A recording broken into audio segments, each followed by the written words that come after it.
Morning. So, time check is alas 8:30. So, gising ko lang. And, prepare ako ng aking mga gamit. Dahil ngayon, start mamayang gabi doon ako sa kondo matutulog. Isang linggo. Itong gamit ko. Bababa natin kasi pupunta na ako ng mga 9:30. Magbubuk pa ako ng sasakyan. Ay, bababa na natin kasi prepare na siya. So, ayun, nagawa na kong bilis ako bilis. Prepare na tayo mga palangga. Pwede natin siya dyan. Ito na ating sabon, shampoo. And, syempre yun, hindi kakalimutan to. Ang pala. And, ano pa? Lotion. Tapos, ano pa, pabango. Siyempre, lagi tayong may pabango. Ito, ano pa ba?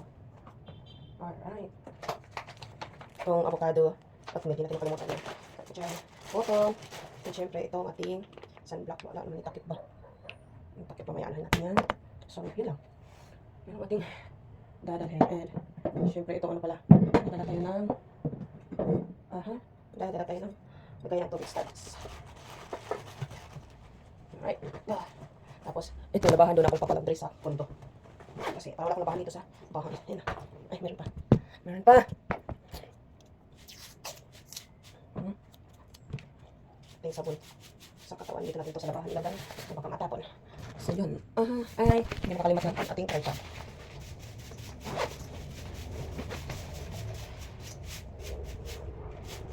Okay.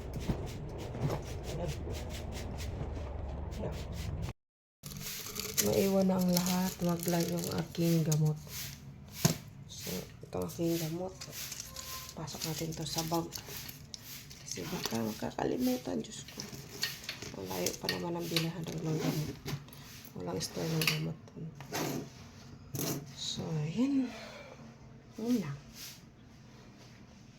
Kaya, ready na tayo. Ready na tayo. Bigyan na natin itong malitas. Tapos yung labahan ko. Kasi doon ko labahan. Ay, hirap maganito. Pero, it's okay. Ganito yung work. Wala tayong reklamo. So, andyan na yung rides ko. And time check is 10:02 pa. And 12 yung umpisa ko. Kailangan ko lang mahatid muna to sa unit na pag-iistihan ko. Kasi, nasa dulo. Let's go! Sa kondo, higa muna ako saglit dahil 10:37 pa naman. So, mamayang 11:50, punta na ako doon sa kabila.